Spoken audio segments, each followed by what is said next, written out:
El 15 de agosto de 1769, en la ciudad de Ajaccio, en la isla de Córcega, nació Napoleone di Bonaparte. La fecha está registrada en documentos parroquiales y civiles, y el lugar se conoce con precisión, una casa familiar que aún hoy se identifica históricamente. Su nacimiento ocurrió en un momento político extremadamente particular. Apenas un año antes, en 1768, la República de Génova había cedido Córcega a Francia, y las tropas francesas habían derrotado a los independentistas corsos liderados por Pasquale Paoli. Napoleón nació, por tanto, en un territorio recién conquistado, donde la identidad local aún estaba en tensión con la autoridad francesa.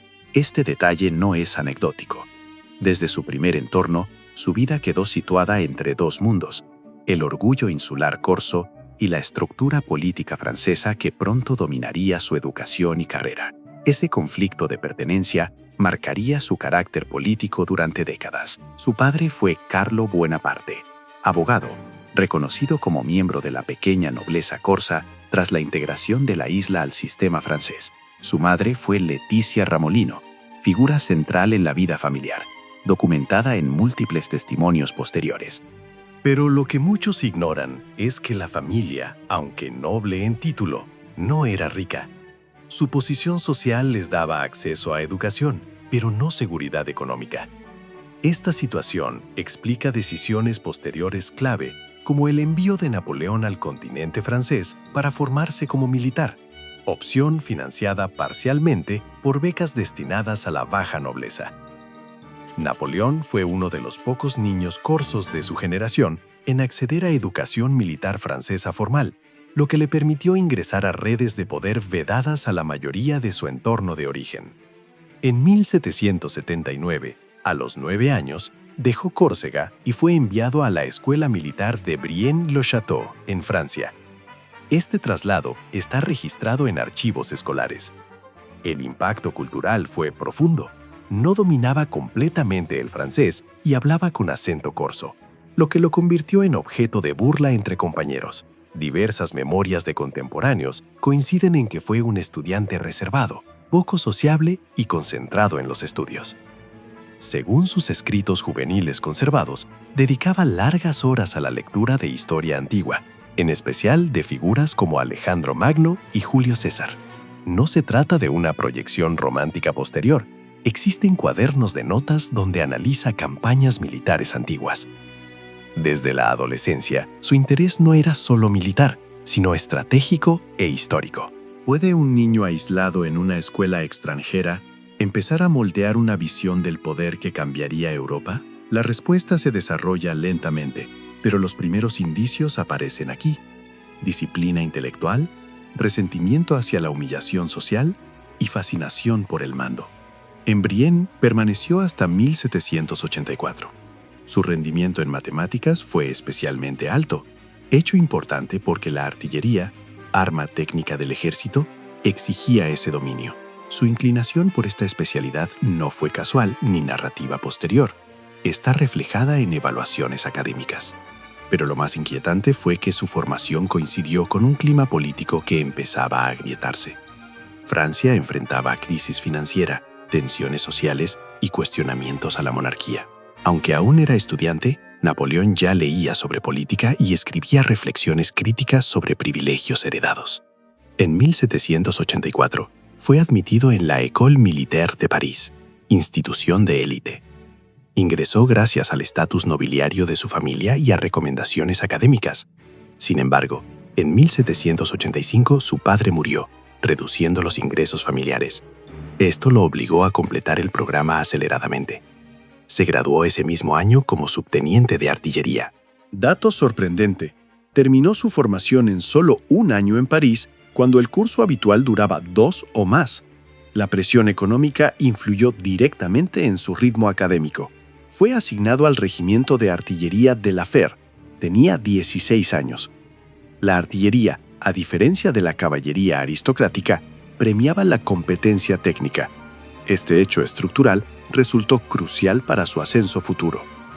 Pero lo que muchos ignoran es que en esta etapa temprana, su lealtad emocional aún se inclinaba hacia Córcega. Existen cartas donde expresa admiración por Pasquale Paoli, líder independentista. Incluso regresó a la isla en 1791, durante los primeros años de la Revolución Francesa, intentando participar en la política local. ¿Era Napoleón un corsista antes que francés? Durante su juventud, sí hay evidencia de ese conflicto identitario. Sin embargo, la evolución de los acontecimientos lo llevaría a distanciarse de los nacionalistas corsos cuando sus intereses chocaron con los de Paoli, obligándolo a abandonar definitivamente la isla en 1793. Cada paso de su juventud muestra una constante adaptación forzada por circunstancias políticas, nunca un camino lineal ni predeterminado. La conquista de su tierra natal por Francia, la precariedad económica familiar, el aislamiento cultural en Brienne, la formación técnica en artillería y el colapso político del antiguo régimen crearon un entorno donde un joven oficial talentoso podía ascender con rapidez inédita. Sin embargo, el destino tenía otros planes. En 1789 estalló la Revolución Francesa.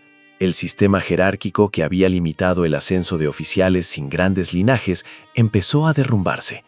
Lo que antes era una carrera lenta se transformaría en una vía de movilidad acelerada. El origen de Napoleón no fue el de un príncipe, ni el de un heredero poderoso, ni el de un estratega consagrado desde niño.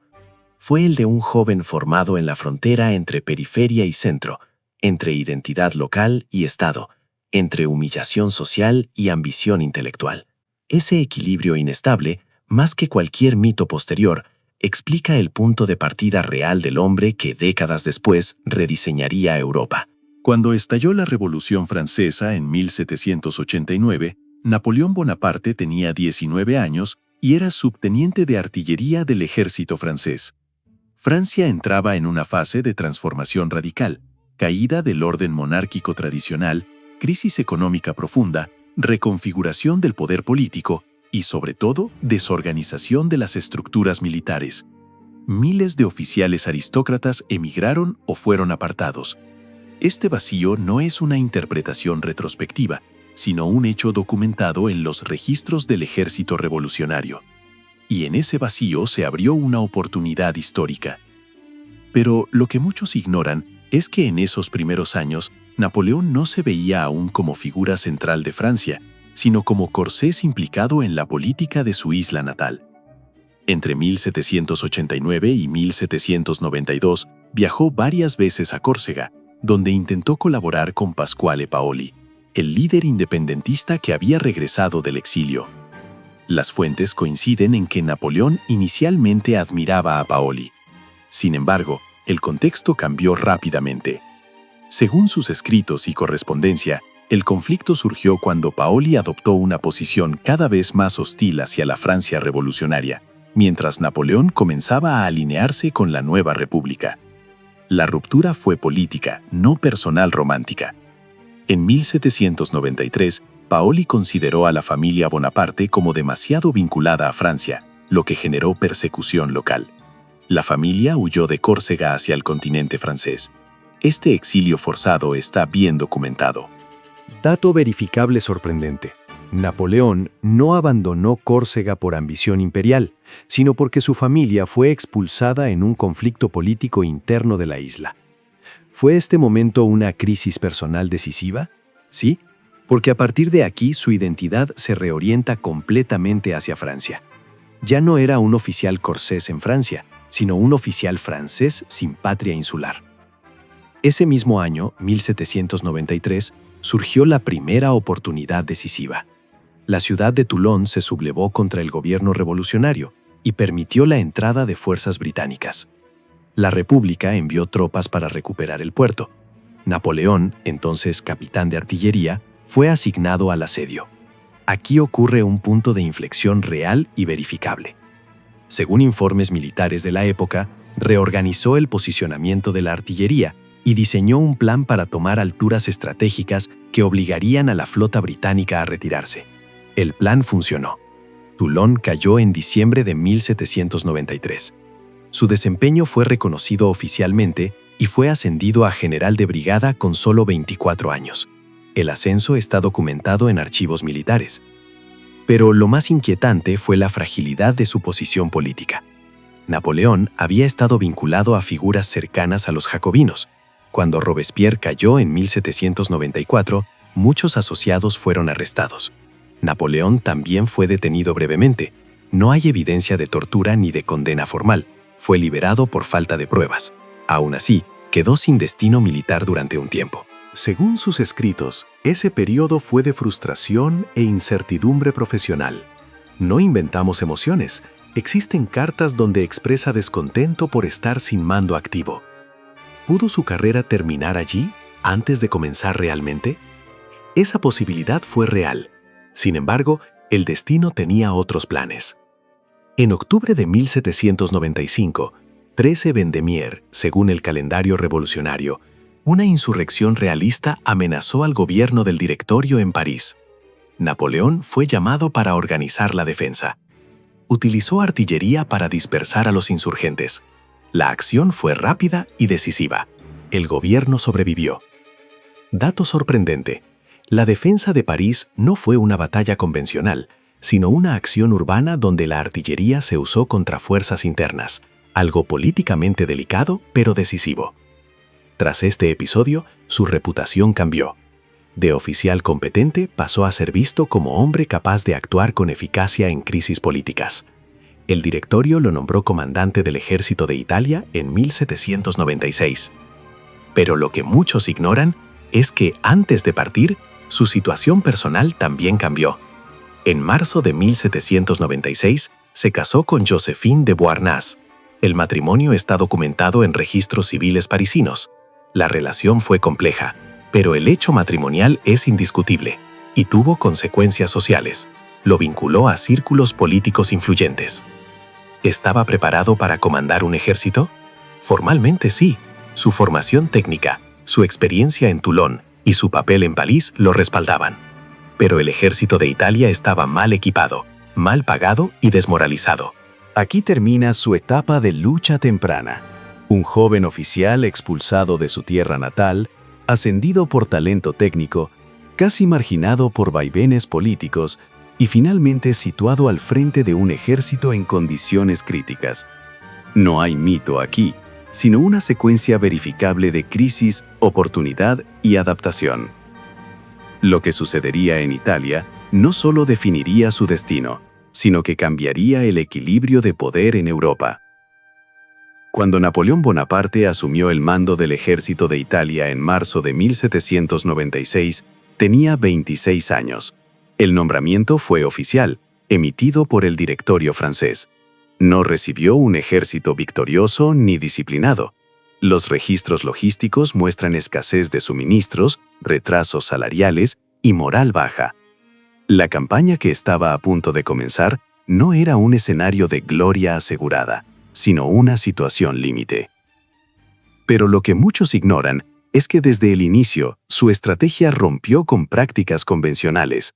En lugar de dispersar fuerzas, concentró tropas rápidamente contra segmentos aislados de los ejércitos austríacos y piamonteses. Esta doctrina operativa está documentada en órdenes de campaña conservadas en archivos militares. Según sus escritos posteriores, la velocidad y la movilidad compensaban la inferioridad material. No es una frase literaria inventada, sino una síntesis consistente con su correspondencia militar. En abril de 1796 comenzó la ofensiva.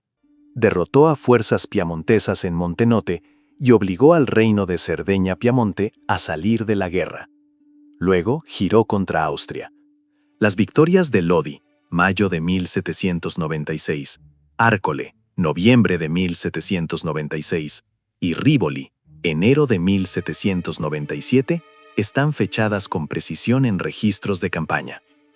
Dato verificable sorprendente. En menos de un año, un ejército inicialmente considerado secundario se convirtió en la principal fuerza ofensiva de Francia en Europa. ¿Fue Lodi el momento psicológico decisivo para Napoleón? En sus memorias posteriores, mencionó que allí comenzó a sentirse capaz de grandes empresas. La batalla es real. La interpretación proviene de sus propios relatos, no de dramatización externa. Pero lo más inquietante fue que su éxito militar se combinó con creciente influencia política. Firmaba proclamas a sus soldados y negociaba con autoridades locales. Recaudó recursos en territorios ocupados, acción documentada en tratados y acuerdos financieros. En octubre de 1797 se firmó el Tratado de Campo Formio con Austria. Francia obtuvo territorios estratégicos y reconocimiento de sus conquistas en Italia. Napoleón fue uno de los negociadores. Este hecho marcó un cambio. Ya no era solo ejecutor militar, sino actor diplomático. Dato sorprendente. Un general de 28 años participando directamente en la reconfiguración política de Europa. Sin embargo, el directorio desconfiaba de su popularidad. En 1798 lo envió a Egipto, oficialmente para cortar la ruta británica hacia la India. La expedición partió en mayo de 1798. La toma de Malta y la victoria en la Batalla de las Pirámides, julio de 1798, están documentadas, pero la flota francesa fue destruida por el almirante Nelson en Abukir, dejando al ejército aislado. Pero lo que muchos ignoran es el componente científico de la expedición. Napoleón llevó sabios, ingenieros y artistas. Fundaron el Instituto de Egipto.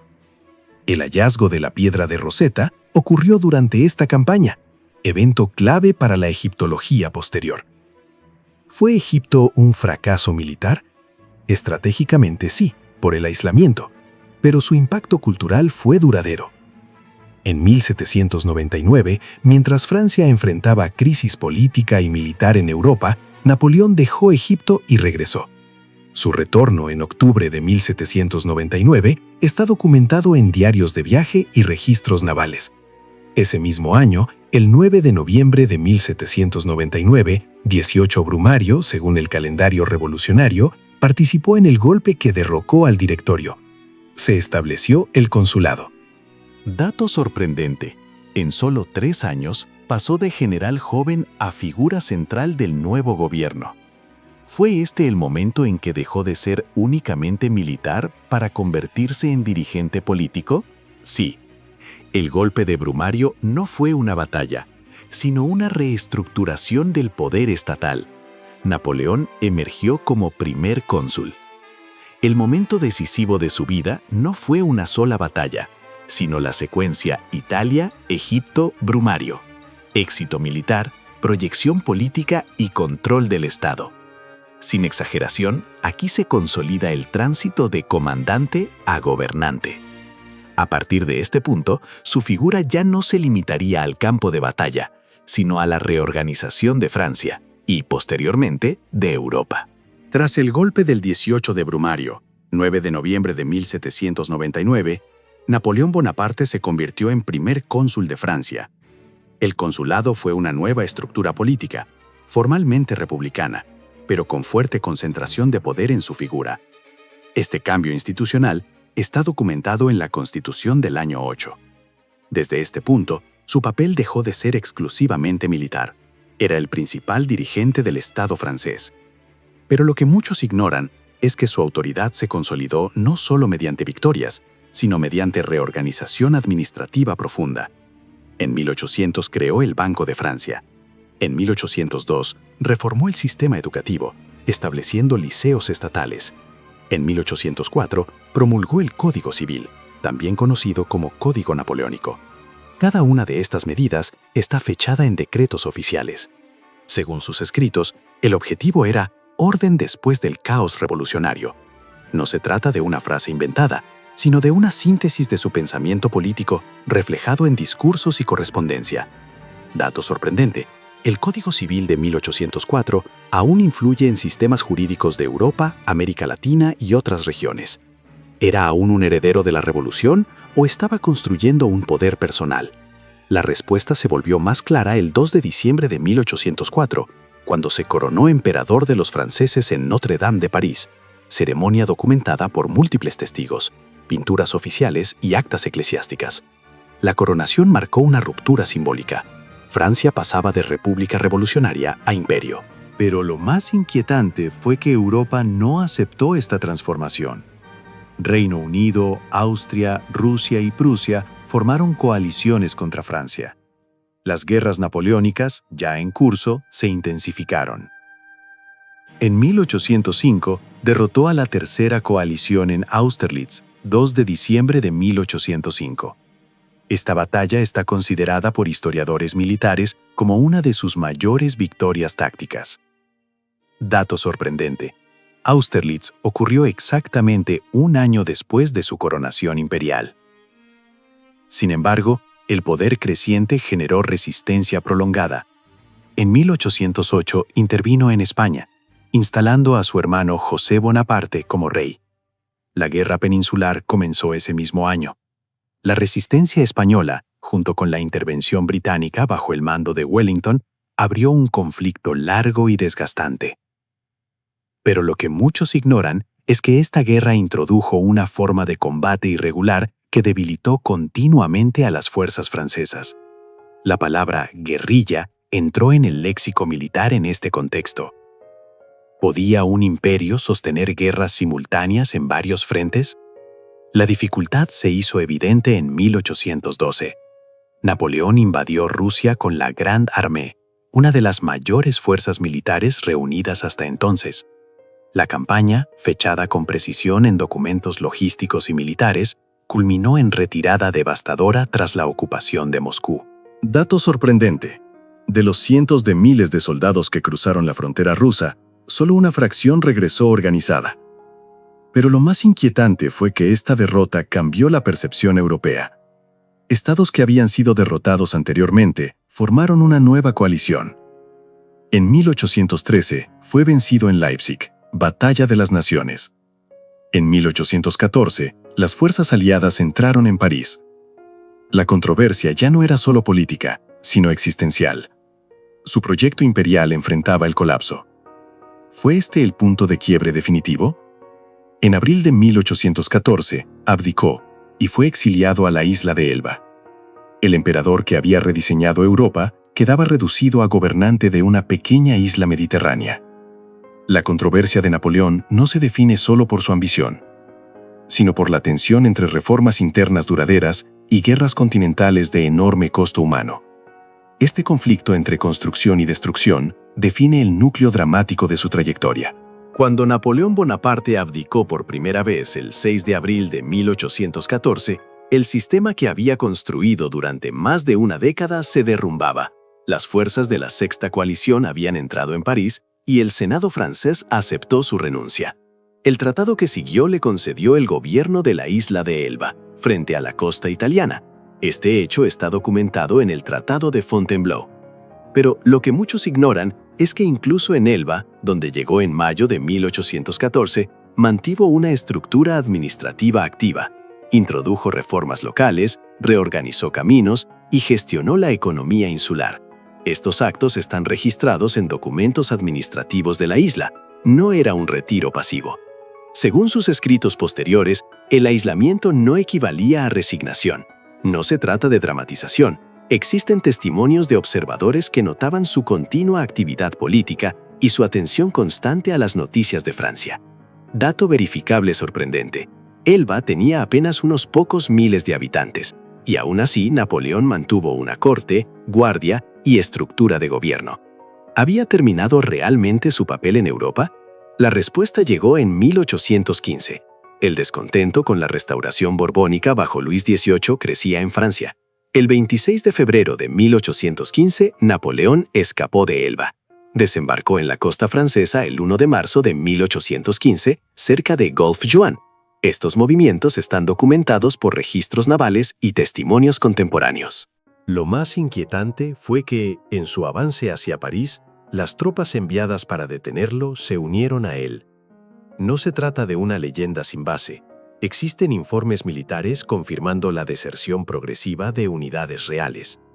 Luis XVIII abandonó París. Napoleón retomó el poder el 20 de marzo de 1815. Comenzaba el período conocido como los 100 días. Dato sorprendente: recuperó el control del Estado sin una batalla civil de gran escala. Sin embargo, Europa reaccionó con rapidez. Las potencias aliadas lo declararon fuera de la ley y movilizaron ejércitos.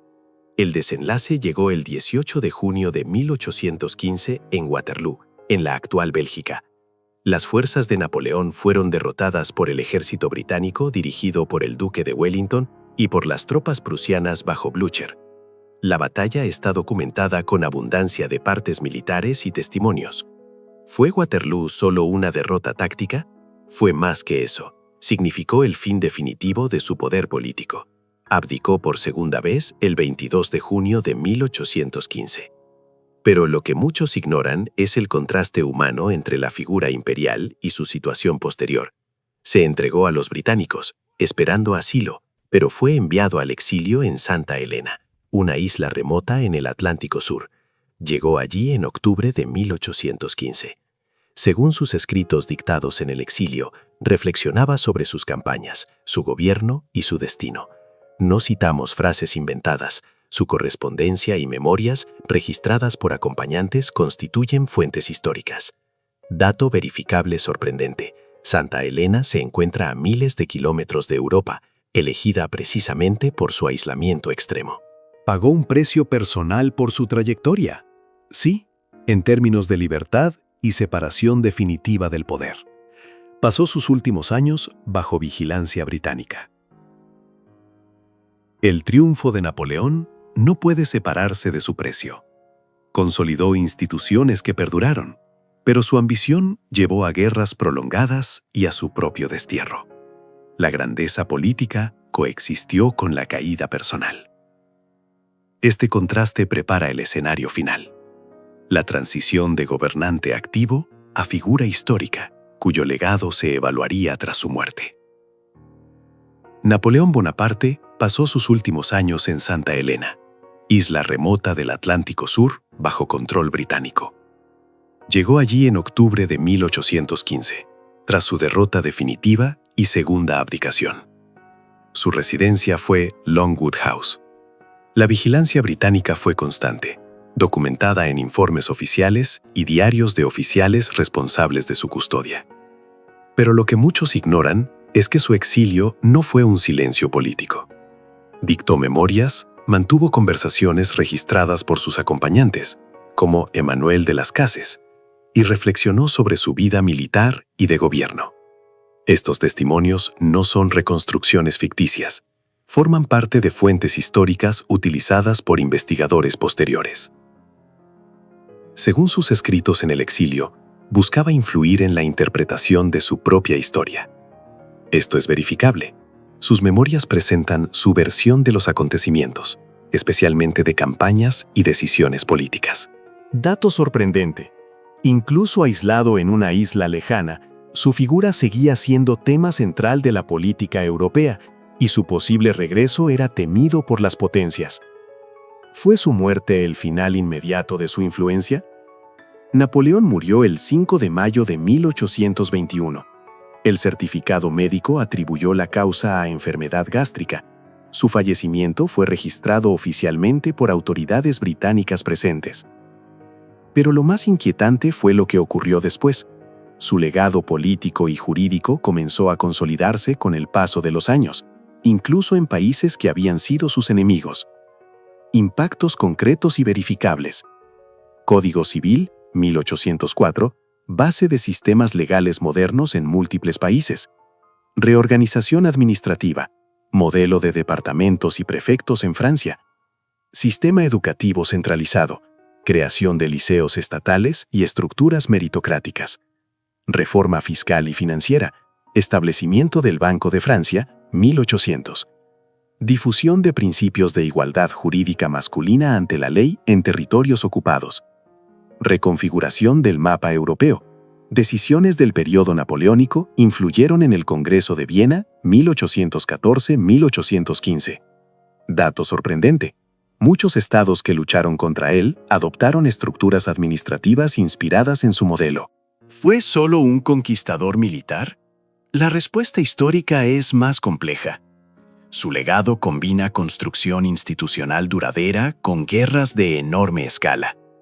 Transformó el Estado francés, modernizó estructuras legales y administrativas, pero también dejó un continente devastado por años de conflicto. Su figura influyó en el desarrollo del nacionalismo europeo. tanto por la expansión francesa como por las reacciones contra ella. En América Latina, líderes independentistas estudiaron sus campañas y su modelo de organización estatal. Pero lo que muchos ignoran es la persistencia simbólica de su imagen. En 1840, sus restos fueron trasladados desde Santa Elena a París, en un acto oficial aprobado por el gobierno francés. Hoy reposan en los Inválidos. El traslado está documentado en archivos estatales. ¿Sigue vigente su influencia? Sí, en derecho, estrategia militar, administración pública y teoría del Estado moderno. Napoleón no dejó un legado simple ni uniforme. Fue producto de la Revolución, arquitecto de un imperio y, finalmente, prisionero del orden europeo que ayudó a moldear. Su vida demuestra cómo la transformación política y la ambición personal pueden converger para alterar la historia continental. El cierre no requiere exageración. Su trayectoria conecta la caída del antiguo régimen con la formación de la Europa moderna. Ese vínculo histórico, más que cualquier mito, explica por qué su nombre continúa presente 2 siglos después.